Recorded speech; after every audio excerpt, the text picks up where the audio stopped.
이사야 32장 9절부터 15절까지. 이사야 32장 9절부터 15절까지.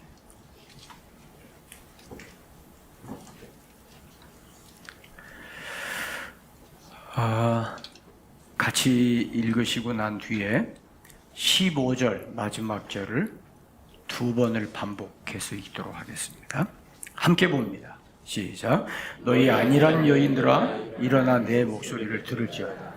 너희 염려 없는 딸들아 내 말에 귀를 기울일지어다. 너희 염려 없는 여자들아 1년 남짓 지나면 너희가 당황하리니 포도 수확이 없으며 열매 거두는 일이 이르지 않을 것입니다. 너희 안일한 여자들아 떨지어다. 너희 염려 없는 자들아 당황할지어다. 옷을 벗어 몸을 드러내고 배로 허리를 동일지어다. 그들은 좋은 밭으로 인하여 열매 많은 포도나무로 인하여 가슴을 치게 될 것입니다. 내 백성의 땅에 가시와 찔레가 나며 희락의 성읍 기뻐하는 모든 집의 날이니 대저 궁전이 패한바되고 인구 많던 성읍이 적막하며 오벨과 망대가 영원히 구렬이 되며 들나귀가 즐기는 것과 양떼의 초장이 되리니 마침내 위에서부터 영을 우리에게 부어주시리니 광야가 아름다운 밭이 되며 아름다운 밭은 숲으로 여기게 되리니 마침내 위에서부터 영을 우리에게 부어주시리니 광야가 아름다운 밭이 되며 아름다운 밭을 숲으로 여기게 되리라. 한 군데 더 봅니다. 사무엘상 16장 사무엘상 16장 13절 사무엘상 16장 13절 찾으셨습니까? 자, 13절 함께 봅니다. 사무엘이 기름 뿔병을 가져다가 그의 형제 중에서 그에게 부었더니 이날 이후로 크게 감동됩니다. 사무엘이 떠나서 라마로 가니라. 사무엘이 지금 이새의 집에 신방을 갔어요. 신방을 가서 하나님께서 보냈습니다. 그 가운데에서 내가 내게 알려주는 사람에게 기름 부어 왕으로 삼아라. 그래서 사무엘 선지자가 그 양뿔을 그 안에를 깎아가지고 거기다가 기름을 채워서 그게 뿔병입니다. 가지고 이새의 집에 갔어요. 아들들을 보는데 큰 아들 참 잘생겼어요. 아마 여러분만큼 잘생긴 것 같아요. 그래서 사무엘이 이 생긴 것부터 이거는 왕이다. 진짜 잘생겼다.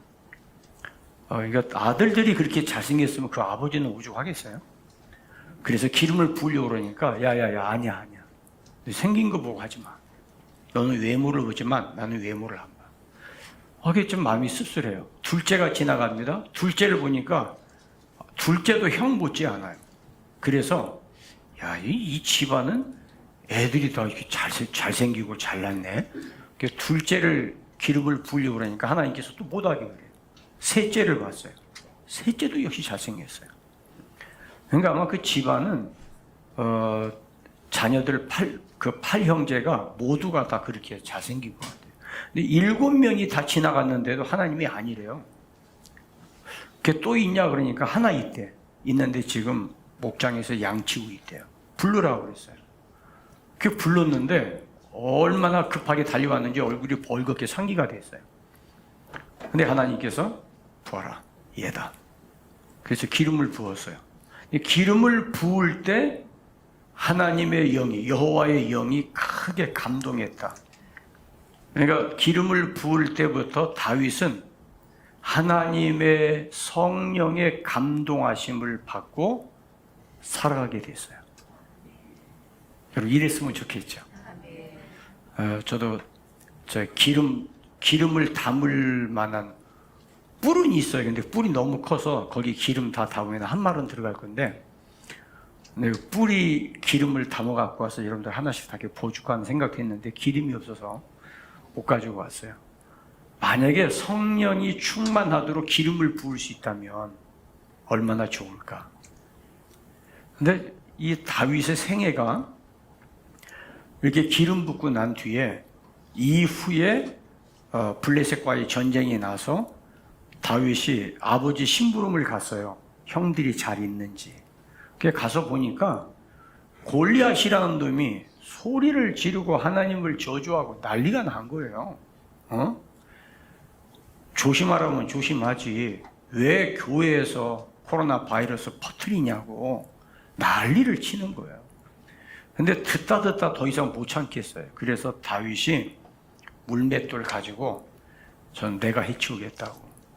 사울 왕이 아까워요. 애가 나이는 어리지만 그 용기 대단해. 이런 애를 본 적이 없어요. 그래서 사울 왕이 말렸어요. 너 아직 어리고 쟤는 어려서부터 쟤는 원래 거인이야. 생긴 게 거인, 처음부터 거인이야. 그러니까 너는 좀 커서 정말 공부하고 큰 다음에 왔으면 좋겠어. 그래서 사울 왕이 말리는데 말을 안 들어요. 내가 몸은 비록 왜소해도 곰도 때려잡고 사자도 내가 때려잡은 사람이라고. 그래서 사울 왕이 보냈더니 물맷돌 하나로 골리앗을 해결을 합니다.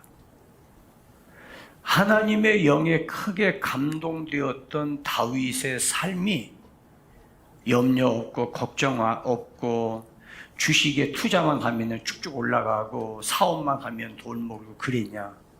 아니에요. 다윗은 우리가 상상할 수 없는 어마어마한 시련을 너무 많이 겪었어요. 너무 많이 겪었어요. 오죽하면 사망의 음침한 골짜기로 다닐지라도 그 얘기를 했어요. 성령 충만 받았는데 다윗의 생애는 말할 수 없는 고난과 고통이었어요. 죽음의 위협 속에 살았어요. 근데 그 다음 14절 보세요. 사무엘상 16장 14절 같이 봅니다. 시작. 여호와의 영이 사울에게서 떠나고 여호와께서 부리시는 악령이 그를 번제게. 여러분, 악한 영은요 하나님이 허락하지 않으면 역사하지 않아요. 하나님의 통제 아래에 있어요. 하나님이 보내서 가는 게 아니라 하나님이 허락해야 역사. 여러분, 욥이 사탄이 하나님 앞에 욥을 죽이겠다고 달려들 때 하나님께서 야, 욥의 몸에는 손대지 마, 생명은 손대지 말고 네 마음대로 해. 그래서 피부병에 걸리고 자녀들 죽고 했지만은 욥의 영혼을 손대지를 못했어요. 그러니까 하나님이 허락하는 범위 안에서 악한 영이 역사합니다. 기억하기 바랍니다. 그런데 14절에 보면 다윗에게는 여호와의 영이 감동했는데 사울에게는 여호와의 영이 어떻게 했어요? 떠났어요. 떠났더니 누가 주인 행세합니까? 악한 영. 악한 영. 보세요. 저를 보세요. 악한 영이 하는 짓은 무슨 일을 할까요? 선한 일을 할까요? 악한 영이 들어오면 뭐예요? 악한 생각, 악한 짓을 해요. 다윗, 여기 기름 부음 받은 다윗은 아직 어린아이예요. 왕이 될 나이가 아니에요. 근데 사울은 현직 왕입니다. 지금 현재 왕이에요. 겁날 게 없어요.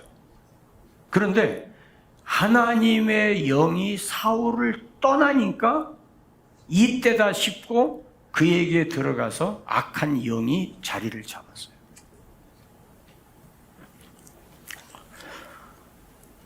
여러분, 우리가 하나님의 영이 내 안에 역사하면 고난과 고통과 시련 속에서 절망하지 않아요. 시편은 다윗이 즐거울 때 부른 노래가 아니에요. 시련 속에서 부른 노래가 시편이에요. 절망 속에서 부른 노래가 시편이에요. 그런데 하나님의 영에 사로잡히니까 성령의 이끌림 받으니까 시련 속에서 소망을 봐요. 시련 속에서 하나님의 위로를 봐요. 그래서 다윗은 눈물과 시련으로 시작되었던 시편이 성령의 감동하심을 받고 나니까 매번 시편 마지막 부분에서는 하나님을 높이고 하나님께 감사하고 하나님을 찬양하는 시를 씁니다. 그런데 하나님의 영이 떠나니까 현재 왕이고 힘 있고 권력 있고 맘만 먹으면 뭐든지 할 수 있어요. 그런데 그런 사울이 하나님의 영이 떠나고 악령이 사로잡으니까 물맷돌 하나로 골리앗을 쓰러뜨렸던 다윗이 자기 사위야. 다윗이 사위예요. 그런데 악령이 역사하니까 다윗을 죽이려고 달려들어요. 왜요? 다윗 때문에 자기가 못 살 것 같아. 다윗 때문에 자기가 위험할 것 같아. 생각이에요. 성령이 역사하시면 위기 속에서 평안함이 있어요. 성령의 이끌림 받으면 공포 속에서 소망을 봐요. 그런데 성령이 떠나고 악령에 사로잡히면 걱정할 거 없는데 걱정에 눌려요. 아무 근심거리 없는데 5만 가지 생각이 다 불길이에요. 5만 가지 생각할 때마다 두려워. 못 살겠어요. 보이는 사람마다 전부 원수 같아.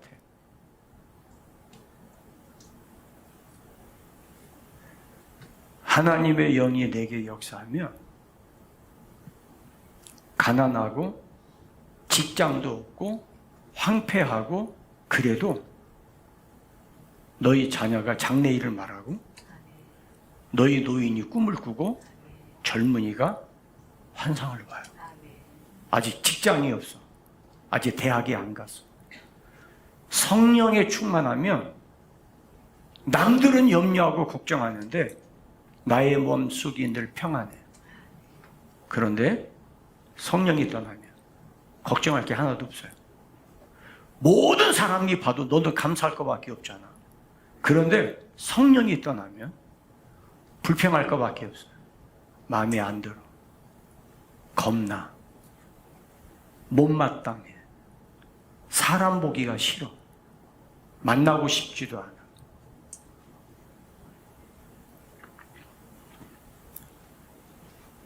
그래서 야생에서 하나님의 영, 우리의 환경이 비록 야생이라 하더라도 성령께 사로잡히지 않으면 소망이 없어요.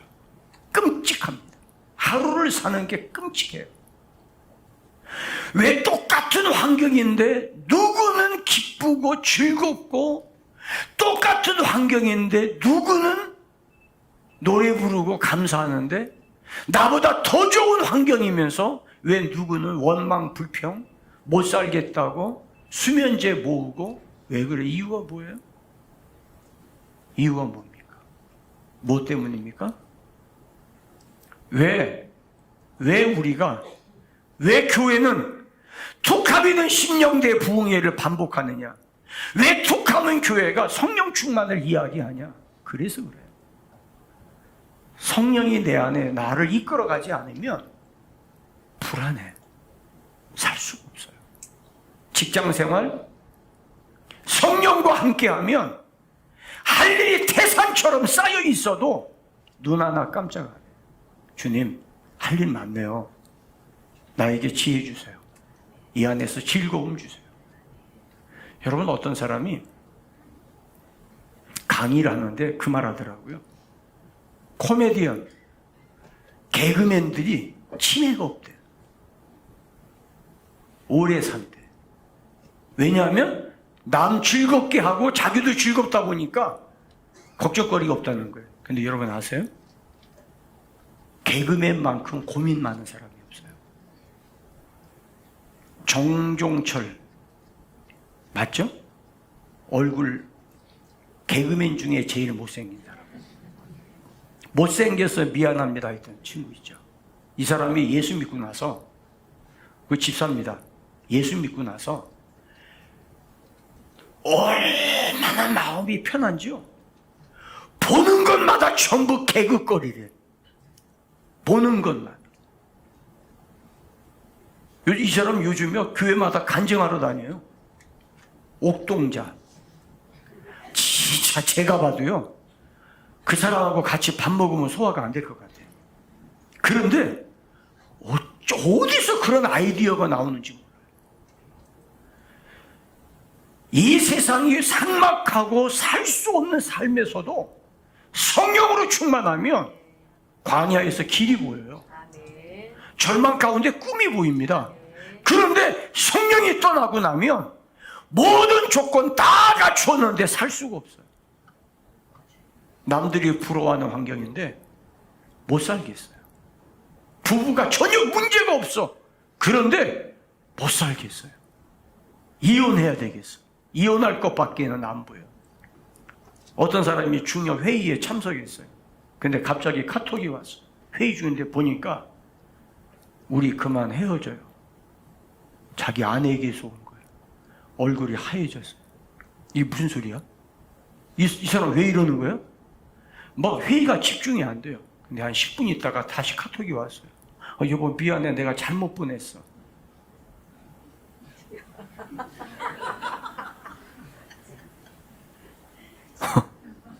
안도의 한숨을 쉬어야 돼요. 아니면은 또 다른 사람, 헤어져야 될 사람이 누구야? 여러분 심각한 거 아니에요? 여러분 예배 시간에 카톡 보지 마세요. 우리 그만 헤어져요 문자 올지 몰라. 여러분 신앙생활도 마찬가지예요. 성령으로 충만하고 은혜가 내 안에 있으면 우리 교회가 천국이야. 만나는 사람마다 전부 천사를 보는 것 같아요. 그런데 은혜가 떨어지면 싫어. 목사님 설교도 싫어. 찬송은 왜 이렇게 많이 불러? 예배가 왜 이렇게 길어? 못 살겠어. 싫어. 변화된 건 없어요. 하나, 은혜가 없는 거예요. 내가 은혜가 충만하면 목사님도 좋고 장로님도 좋고 목자도 좋고 교회를 지나가다 바라만 봐도 가슴이 설레요. 근데 은혜가 떨어지면 모든 게 다 변한 것 같아. 목사님도 달라졌고 장로님도 달라졌어. 옛날 같지 않아.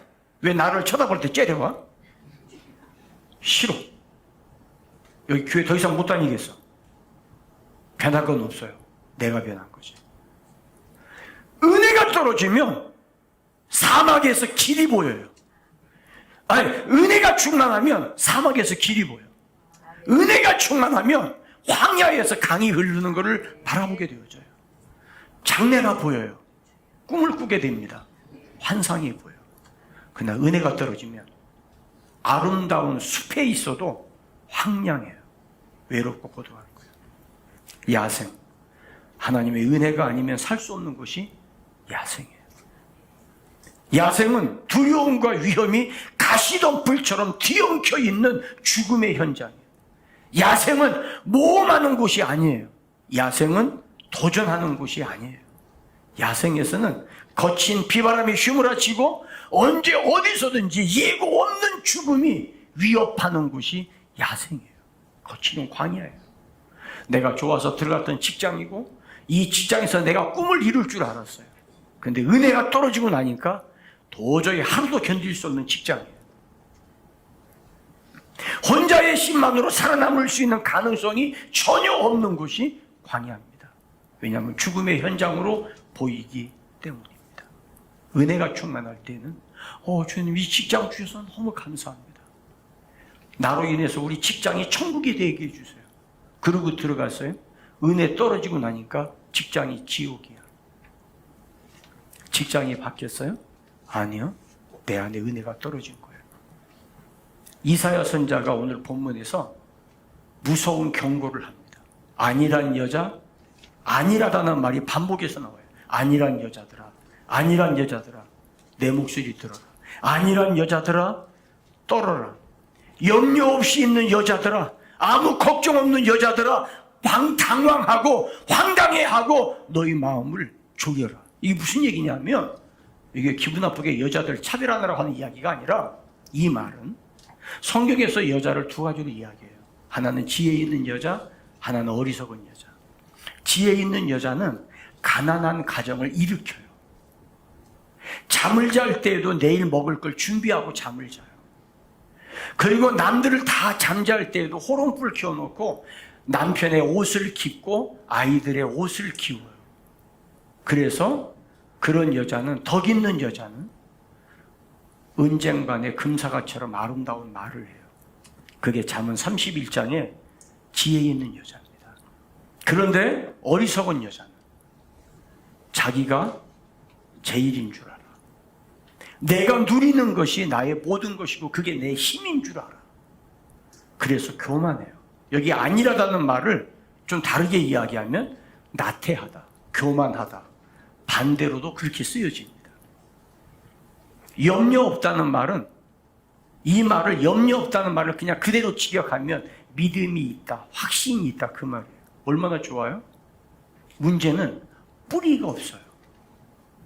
자기를 믿는 거예요. 자기 실력을 믿는 거예요. 그래서 염려하지 않아요. 가난이 와도 괜찮다고 생각해요. 지구가 무너져도 자기는 살 수 있다고 생각해요. 권력이 있어요. 사치스러운 옷을 입습니다. 좋은 가방, 좋은 차, 좋은 집에 살아요. 나한테 돌을 던질 사람이 누구야? 그래서 자신만만해요. 사랑하는 여러분, 그런데 그 여자들을 향해서 이사야 선지자가 경고합니다. 1년 남짓 얼마 안 있으면 너희들이 풍성한 포도원에 포도 열매가 없고 너희들이 깡통을 차게 될 거다. 가난하게 될 거다. 너희 사치스러운 옷을 벗기게 될 것이고 헐벗게 되고 너희들이 굵은 베옷을 입어야 될 거야. 울어라. 가슴을 치며 통곡해라. 언제까지?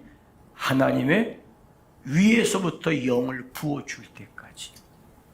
위에서부터 성령이 임할 때까지. 그것만이 유일한 소망이야. 내 삶이 광야가 되고 먹고 살기가 어려워지고 내일에 대한 소망이 없어져 가는데 왜 그런지에 대해서 진단하지 아니하고 하나님께 묻지 아니하고 나는 괜찮을 거라고, 안전하다고, 나는 평안하다고, 나는 괜찮다고 자꾸만 되뇌이고 싶어, 고집하고 싶어. 그런데 하나님의 심판이, 너희 소출이 바닥이 나고 너희의 화려했던 옷이 벗겨진 날이 1년 안에 와. 야생이야. 너에게 거칠은 야생, 엉겅퀴가 나고 너희들이 살 수 없는 날이 오게 될 거야. 준비해. 기도해야 돼. 성령의 은혜를 구해. 성령의 은혜를 구하고 성령이 오면 광야가 아름다운 숲이 되어질 거야. 장래가 없고 하나님의 심판, 여호와의 크고 두려운 날이 오더라도 성령이 충만하면 장래가 보여. 너희 노인들은 꿈을 꾸게 돼. 너희 젊은이는 하나님이 보여주시는 환상을 볼 거야.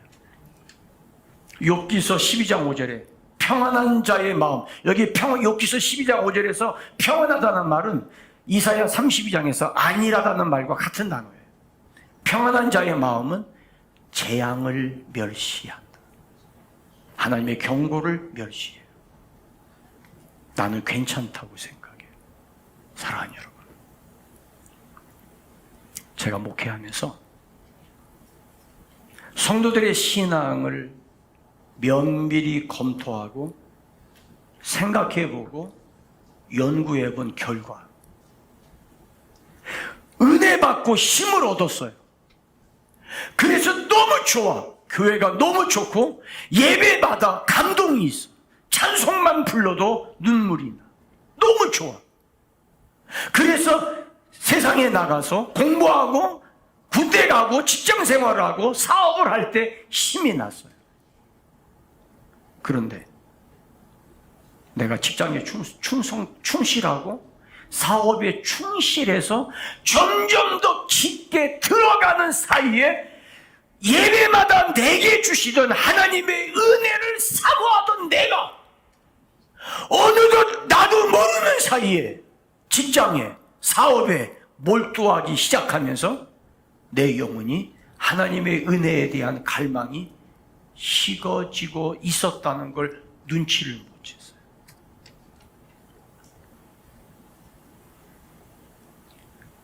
그러다가 나도 모르게 사망에 잠이 드는 순간,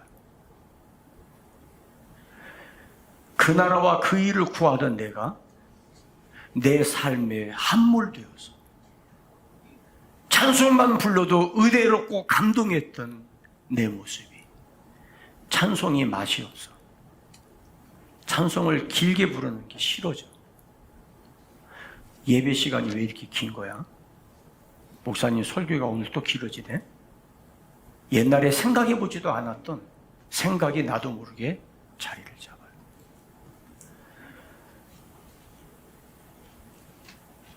말씀 들으면서 아무것도 아닌 말씀인데도 목사님이 스치면서 지나가는 말 툭 던진 것도 은혜가 돼서 웃음이 나고 재미있고 시간 가는 줄을 몰랐던 내가 설교가 귀에 거슬리기 시작해요.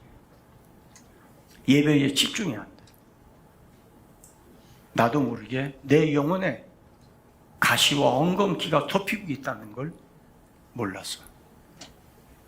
하나님의 성령은 나를 떠났고 내 안에 거칠은 광야가 내 영혼을 뒤덮고 있어요.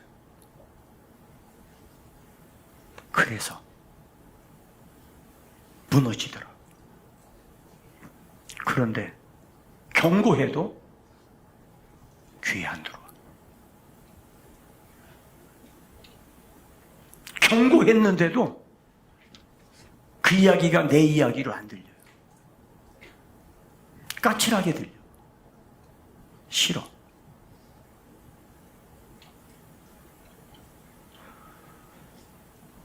안타까워요.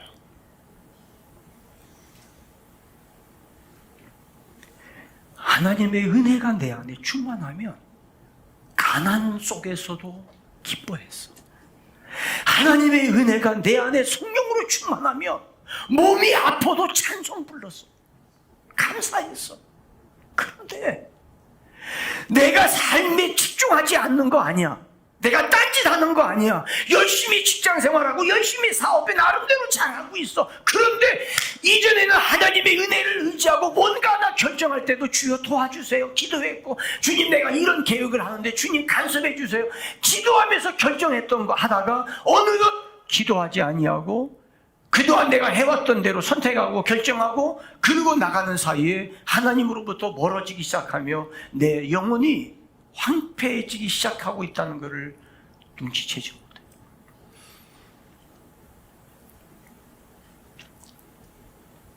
여러분들은 지금 하나님의 성령의 감동하심이 살아있는 다윗의 마음입니까?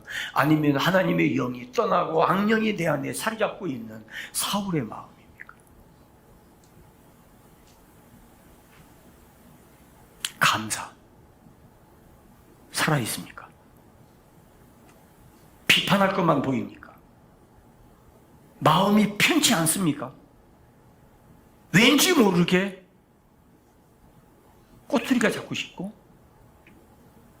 이 말은 해야 될 것 같고 안 하면 뭔가 문제가 생길 것 같은 염려가 있습니까? 성령으로 충만하십시오. 다시 성령의 은혜를 구하십시오.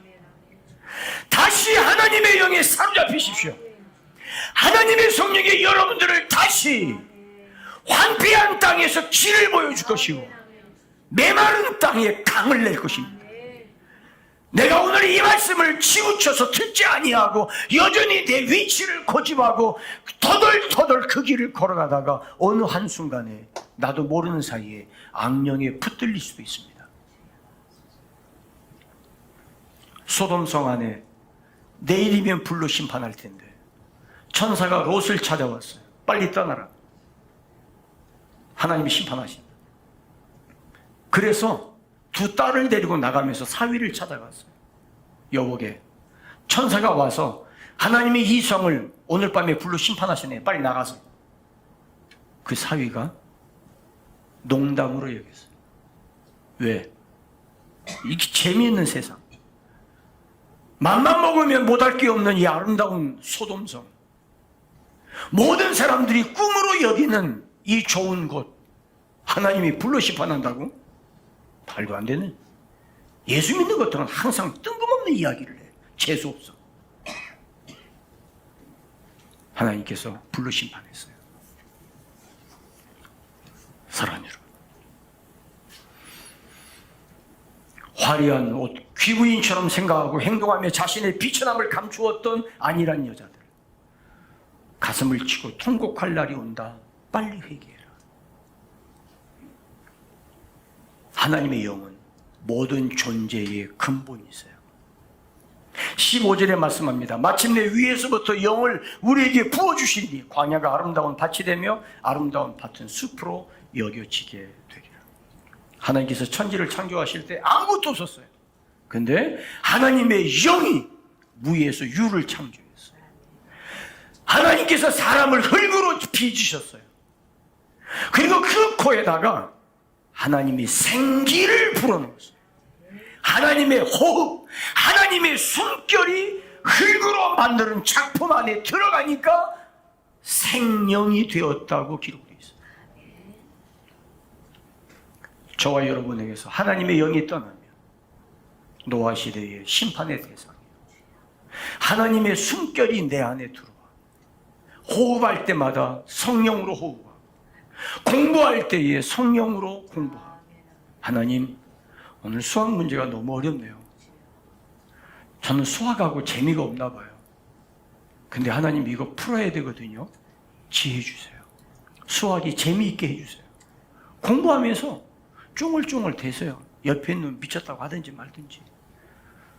이거 이어폰 꽂고 중얼거리는 전화. 수학 문제 풀면서 중얼거리며 기도하는 나나. 차원이 다르고 사는 세계가 다르잖아요. 직장에 갔어요. 출근하자마자 과장님이 커피 타오라고 그래요. 내가 커피 타려고 직장 들어왔나? 여자라고 나를 그렇게 봐? 재수없어. 그러지 말고, 주님 제가 깜빡했는데 성기라는 사인 주시네요. 주님 오늘 아침에는 커피가 더 맛있게 해주세요. 커피 타가지고 그러지 말고. 그리고 손가락으로 좀 자기만 뜨겁지 뭐. 그러고 뭐 있어요. 어떤 사람이 그러대? 살 빼는 비결 3가지만 안 먹으면 된대. 근데 생각할 때 설탕, 튀김 아니 3가지만 안 먹으면 된대. 아침, 점심, 저녁. 그러면 쌀이 쏙 빠진다. 오늘 설교 듣고 이것만 기억되지 않기를. 나에게 섬기는 기회 주는구나. 주님 감사해요. 그래서 커피를 더 맛있게 타서 과장님 죄송해요. 제가 오자마자 타드려야 되는데 깜빡했어요. 하나님 기억하게 해주세요. 여러분 그럼 그 직장이 월급 많이 주고 조금 주고가 문제가 아니에요. 즐겁고 행복해요. 그러면 달라져요. 어떤 사람이 그 편의점을 하는데 고등학생 같지도 않은 아이가 와서 편의점에 자기 알바 써달라고 되게 얘기 보니까 얘는 고등학생은 쓰면 안 된대요, 그게. 그래서 안 될 것 같은데, 그게 물어봤대, 가족 물어보다니까. 고등학생이 아니야, 얘가. 그래서 주민등록증도 보고, 이건 남의 것 갖고 온 거 아니야? 뭐 그랬어요. 근데 엄마를 데리고 왔어요. 데리고 와서 얘 맞다고. 그래서 썼는데요. 얼마나 애가 성실한지 딱 3개월 있었는데 애가 너무 성실하대. 근데 5월 15일 날 스승의 날 케이크 사가지고 왔더래요. 출근하면서. 이게 웬 케이크야? 제 인생의 스승이세요. 세상에 자기를 스승으로 대접하는 그 아이가, 이 아이가 스승이더라. 눈물이 왈칵 쏟아지더래요. 근데 나 같은 놈이 감히 스승이라는 대우를 받다니. 그 아이가 달리고 있더래요. 근데 이 아이가 소방 공무원 시험 본다고 사표를 내더래요.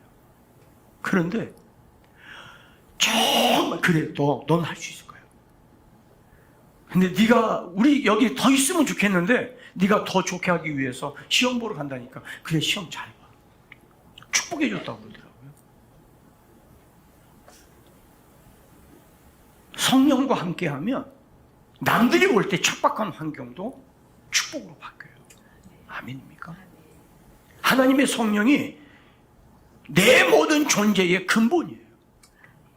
하나님, 오늘은 남편이 왜 이렇게 화를 냈는지 모르겠어요. 주님, 제가 여기 맞서서 싸우지 않도록 주님 내 마음에 평안을 주세요.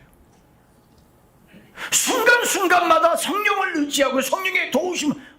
목사님, 그거 목사님이니까 그런 생각하지. 직장 생활 한번 해보세요. 당장 주먹 날아가고 입에서 당장 쌍소리 나가요. 목사님 직장 생활 안 해봐서 세상을 모르시지. 아유, 답답해. 정말 그러세요? 진짜 그렇습니까?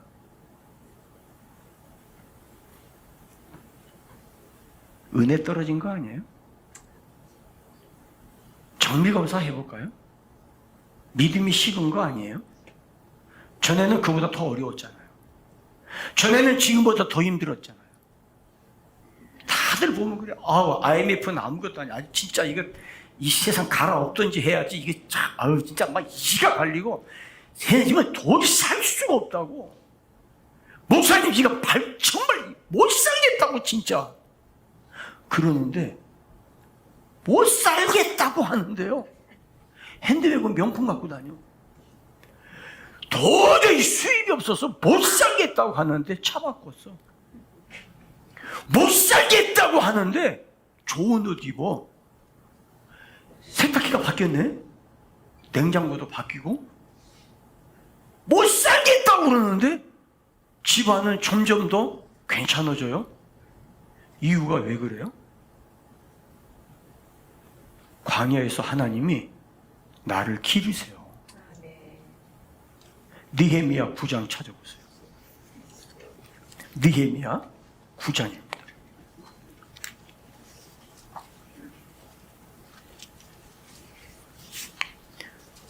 느헤미야 9장 19절. 느헤미야 9장은 느헤미야 총독이 이스라엘 백성들에게 옛날 광야 생활했던 이야기를 지금 들려주는 거예요. 옛날 광야 생활, 애굽에서 나와서 가나안 땅 갈 때. 자, 느헤미야 9장 19절. 주께서는, 같이 읽습니다. 시작. 주께서는 주의 크신 긍휼로 그들을 광야에서 어떻게 했다고요? 광야가 뭐예요? 우리로 말하면 야생이야, 야생. 살 수가 없어. 근데 야생에서 하나님이 버리셨다고요? 버리지 않았다고. 포기하지 않았다고. 내가 지금 야생인데, 우리 가족이 지금 야생인데, 사람이 살 수 없는데, 도저히 살 수 없는데 하나님이 버리지 않는다고. 아멘입니까? 따라합시다. 주께서 긍휼하심으로 버리지 않으신다. 다시 한번, 절대 버리지 아니하신다. 그러면서 그 다음 뭐라고 그랬어요? 시작. 낮에는 구름 기둥이 그들에게서 떠나지 아니하고, 그 다음에 떠나지 않고 어떻게 하세요? 길을 인도하시며, 그 다음에 밤에는 불 기둥이 그들이 갈 길을 비추게 하셨으며. 여러분 이거 보세요. 여러분 보세요. 저를 보세요. 저를 잠깐 보시고 또 읽을 거예요. 낮에는 구름 기둥이 그냥 시원하라고 그냥 구름 기둥으로 그늘만 만들어 준 거예요? 쉬라고? 아니야. 가야 돼. 갈 길이 있어요. 할 일이 있다고. 아멘입니까? 그 일을 갈 수 있도록 그 길을 인도하시려고 구름을 준 거지, 거기 구름 밑에 앉아서 고스톱 치라고 준 게 아니야. 그 구름 밑에서 가서 골프 치라고 준 게 아니야. 그 구름 밑에서 가서 딴짓하라고 준 게 아니야. 그 구름 아래에서 주의 길로 걸어가라고 준 길이야. 아멘입니까? 근데 밤에는 불기둥이네. 불기둥에 불 쬐라고 준 불이 아니에요. 밤에도 걸어야 될 길이 있어요. 그럼 낮밤에 계속 걸어야 돼? 아니야, 그 얘기가 아니고, 밤에 쉬어야 될 때는 쉬지만 불기둥이 움직이면 걸어가야 돼요. 불기둥이 멈춰야 쉬는 거예요. 구름기둥이 멈춰야 쉬는 거예요. 그래서 하나님은 불기둥과 구름기둥이 움직이면 밤에도 가야 돼. 아시겠어요? 밤에도 가야 돼. 그래서 밤에 갈 길을 비추셨어요. 할렐루야. 아멘입니까? 목사님, 저 밤에 나오라고 하지 마세요. 저는 밤눈이 어두워서요. 저는 밤에 못 나가요. 근데 불기둥이 움직이면 밤에도 가야 돼. 응? 내가 결정하는 게 아니야. 착각하지 마세요. 모든 게 내 생각대로 결정된다고 생각했다면 하나님 못 믿어요. 예수 못 믿어. 내가 하나님이지. 그거를 가리켜서 다른 말로 교만하다고 그래요. 듣기 싫겠지만 밤에도 가야 될 길이라면 걸어야 돼요. 항상은 아니에요. 어떨 때는 걷게 하세요. 그러면 걸어야 돼요. 그 다음 보세요. 시작. 또 주의 선한 영을 주사 그들을 가르치시며 주의 만나가 그들 입에서 끊어지지 않게 하시며 그들의 목마름을 인하여 그들에게 물을 주어 40년 동안 들에서 기르시되 부족함이 없게 하심으로 그 옷이 헤어지지 아니하고 발이 부르트지. 보세요. 너무 안 된다고 그랬죠. 근데 그 가운데서 하나님이 기르셨네. 아멘. 못 살겠다고 했는데 하나님이 거기서 기르셨어요. 몸이 너무 아파서 병원에 입원해 있어야 된다고 생각했는데 그런 병 중에서도 하나님이 나를 기르셨네. 가난해서 빚지고 못 살겠다고 했는데 그 가난 속에서도 하나님이 나를 기르셨어요. 신실하신 하나님, 나를 버리지 않으셨어요. 그런데 왜 내 마음이 광야가 됐어요? 언제 내 마음에 가시덤불이 덮였어요? 언제부터 내가 그렇게 원망과 불평에 가시로 뒤덮였어요? 얼굴만 봐도 행복해서 웃어주던 그 마음이 언제부터 그렇게 쓰리 쓴 쓴물로 뒤덮였어요? 생각해 보세요. 언제부터입니까? 일하다가 사업하다가 세상적 가치관에 붙들렸을 그 순간 아닙니까? 더 많이 벌 수 있는데, 더 잘할 수 있는데 생각하는 그 순간 하나님의 은혜, 하나님의 영은 내 안에서 더 이상 있을 수가 없어. 나를 떠나고 악한 영이 나를 사로잡은 거 아니에요? 하나님의 선한 영을 우리에게 주시면, 선한 영이 오시면 선을 온전하게 이루도록 우리를 가르치시고 우리를 인도하세요. 디모데후서 3장이에요. 하나님께서 모든 성경은 하나님의 감동으로 쓰여진 것으로 교훈과 바르게 함과 의로 양육하기에 유익한, 나를 가르치시고 나를 책망하시고 나를 바로잡아 주시고 나를 훈련해 주셔서 하나님의 사람으로 선한 일을 행하기에 온전케 하려 하십니다. 선한 영은 나를 선하게 하세요. 왜 전에는 눈매도 선했고 말도 예뻤고 마음도 선했는데 왜 언제부터 그렇게 마음이 독해졌어요? 선한 영, 나를 이끌어가던 선한 영이 어디로 갔어요? 성령의 충만함을 갈망해야 되는 이유가 거기에 있어요. 요한복음 14장 26절에 내가 너에게 보혜사를 보내리니 성령이 너에게 임하시면 내가 너에게 가르친 모든 것을 생각나게 하고 너희를 가르칠 거야. 성령께서 가르치면 이해 못할 게 없어요. 알아듣기 쉬운 말로 가르치세요. 성령께서 생각나게 하시면 내 기억력을 뛰어넘어요. 단어조차 생각나지 않았는데 어느 순간 생각지도 않은 단어가 툭 튀어나와요. 어느 순간 옛날에 읽었던 성경, 옛날에 읽었던 성경이 어느 순간에 갑자기 그 말씀이 생각이 나요. 내가 기억력이 좋아서? 아니에요. 천만의 말씀. 사랑하는 여러분, 성령께 이끌리는 삶이 그런 거예요.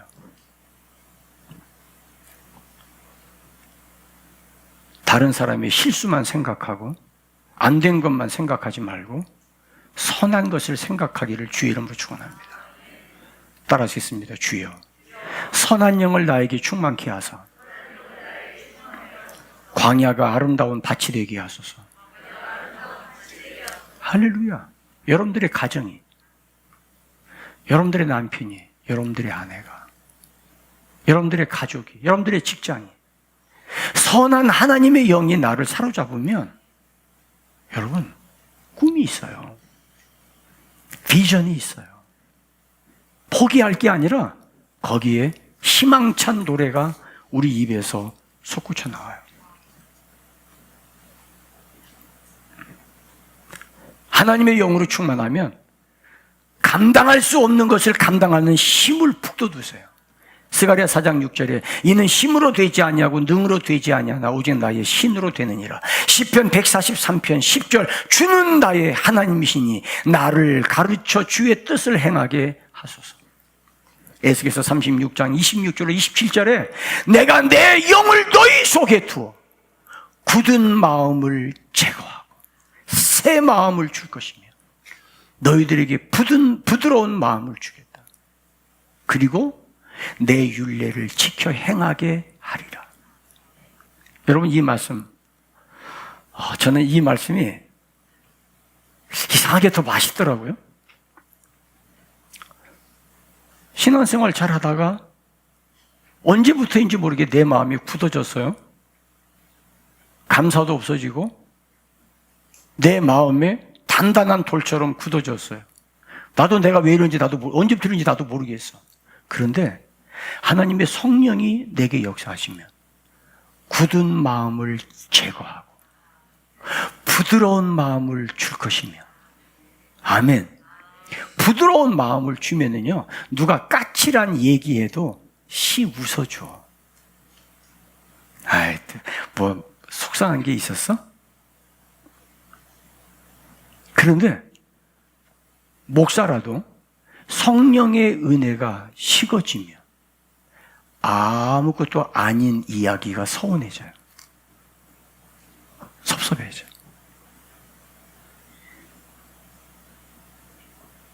그리고 외로워져, 괜히.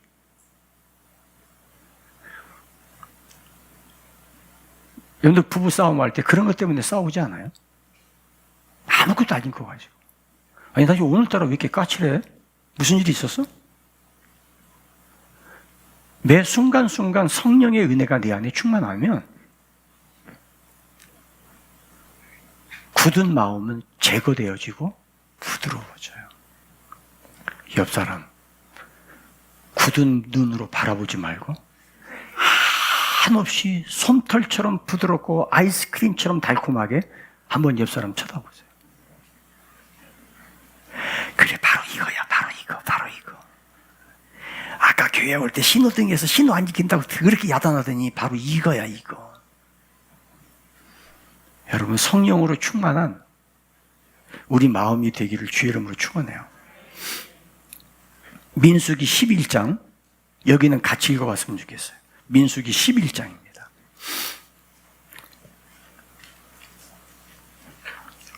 민수기 11장 17절.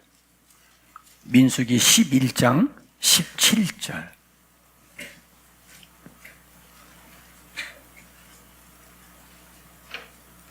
민수기 11장 17절 다 찾으셨어요?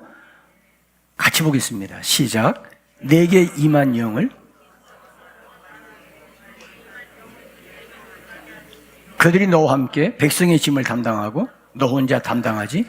여기 밑줄 쳐주세요. 내게 임한 영을 그들에게도 임하게 하리니. 내게 임한 영을 그들에게도 임하게. 하나님께서 모세에게 하시는 말씀이에요. 내게 주었던 성령을 그들에게도 줄 거야. 그러면 그들이 너와 함께, 너와 같은 마음으로, 너와 같은 생각으로, 너와 같은 길을 걸어갈 거야. 여러분 보세요. 저는 우리 교회가 이 하나님의 성령으로 충만하기를 바랍니다.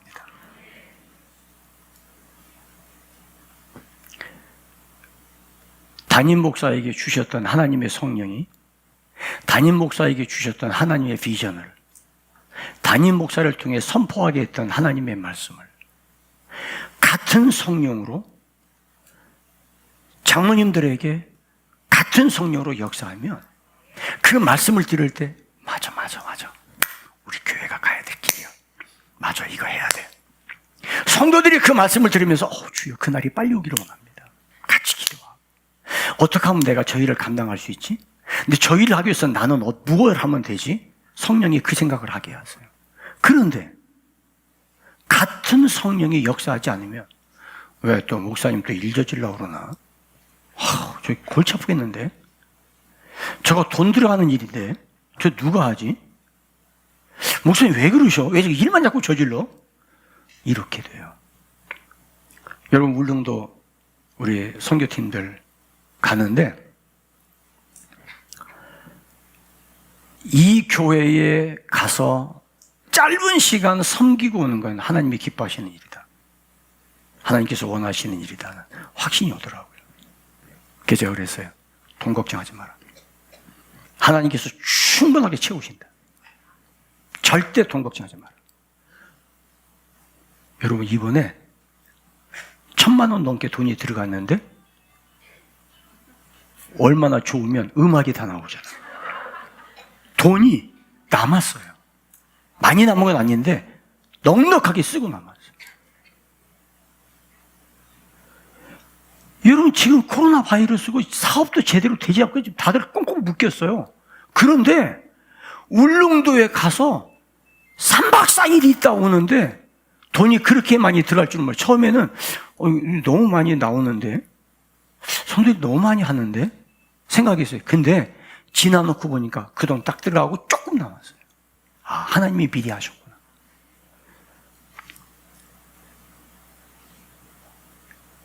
사랑하는 여러분, 내게 임한 영을 그들에게도 주어 주여 우리에게 성령 같은 성령 같은 선하신 영으로 우리 가운데 함께 주옵소서. 그러면 못할 일이 없어요. 그래서 사도 바울께서 고린도 교회에 보내면서 같은 마음 같은 말 같은 뜻으로 행하는 너희에게 편지하노니. 교회는요 같은 성령으로 같이 역사하면 다툴 게 없어요. 긴장할 게 없어요.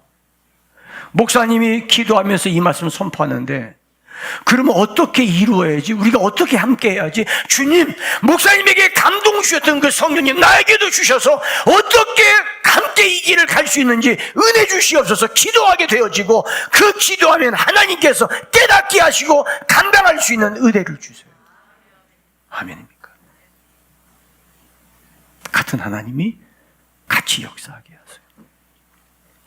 언제가 위기가 오냐? 현실을 바라보고 내 마음이 우울할 때, 갱년기가 돼서 나도 어쩔 수 없이 내가 통제할 수 없는 호르몬의 변화 때문에 나도 모르게 격한 행동을 하고 나도 모르게 후회할 일을 거침없이 해요. 여러분, 갱년기가 왕이 아닙니다. 갱년기라도 은혜 안에 머물면 파괴적인 행동을 하지 않습니다. 힘들지만 견딜 수 있도록 이끌어 주세요. 거칠은 마음이 되지 않도록 주께서 붙드세요. 환경에 눌리지 않도록 성령께서 역사하세요. 결론으로 이사야 32장 15절, 마침내 위에서부터 영을 우리에게 부어주시리니 광야가 아름다운 밭이 되며 아름다운 밭을 숲으로 여기게 되리라. 제가 꿈을 잘 꾸지 않는데 제가 별로 꿈에 제가 이렇게 신경을 안 써요. 뭐 꿈 꿨다고 복권 사고 그런 일을 하지 않는데 어젯밤에는 너무 선명한 꿈을, 아마 제가 이 설교를 준비하는 가운데 하나님께서 주셨던 게 아닌가 하는 생각이 들 정도로. 이게 뭐냐면 스키 드라마를 해요, 어느 팀이. 근데 너무 선명한 거예요. 제가 이 꿈에서 깨고 났는데 머리가 얼마나 맑은지 다시 잠을 못 잘 것 같아요. 근데 스키 드라마를 한 20, 30명이 스키 드라마를 준비를 해요. 근데 각본이 없는 일을 해. 근데 사실 각본이 없는 게 아니에요. 근데 각본에 얽매이지를 않아. 연출자도 없고 감독도 없어요. 근데 제각각 자기 맡은 일이 있는데 아주 열심히 해요. 그래서 스킷 드라마 공연을 했어요.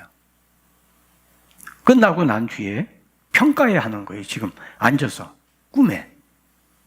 근데 다 이 사람 저 사람 얘기하는데 제가 거기 왜 일어났는지 모르겠어요.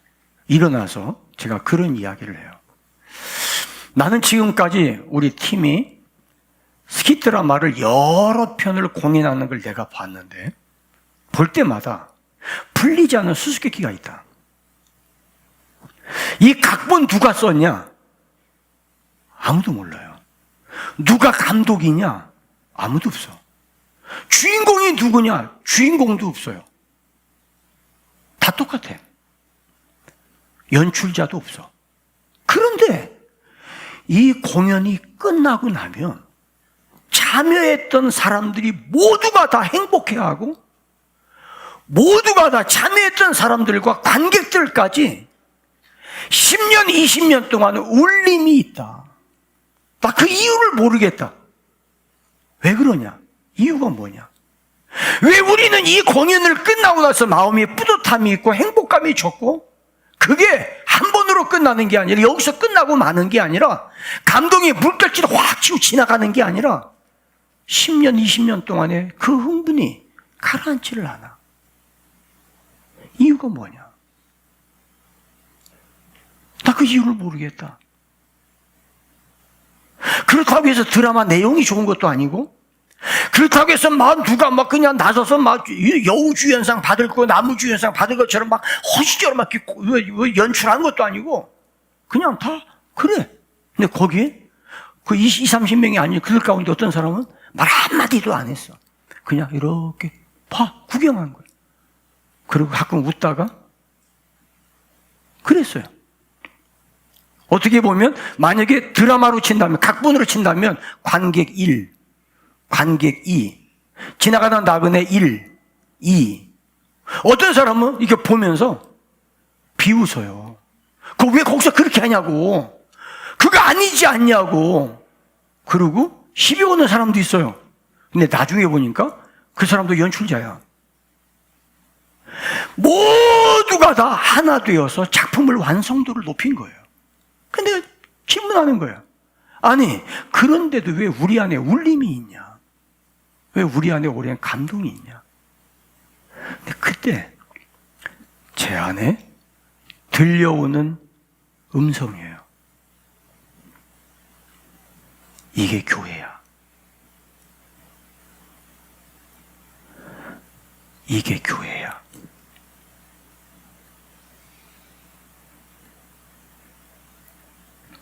내가 한 건 아무것도 없어. 서 있었던 것 뿐이야. 근데 감동의 울림이 있어. 어떤 사람은 비판했어. 차라리 없었던 것만 못해. 이러다가 이 연극이 망칠 것 같아. 그런데 그것이 있었기 때문에 감사가 넘쳤어. 이것이 교회야. 연출자는 하나님이셨어. 하나님의 감독이야. 또 하나는 내 인생이야. 네 인생이야. 내 인생에 나의 삶 속에 어떨 때는 원망하고 불평하고 짜증나고 하기 싫고 가만히 쳐다만 보고 싶고 어떨 때는 신나게 일을 했고 그런데 내 인생의 전체의 스킷 드라마는 울림이 있어. 어떨 때 성령께서 간섭했을 때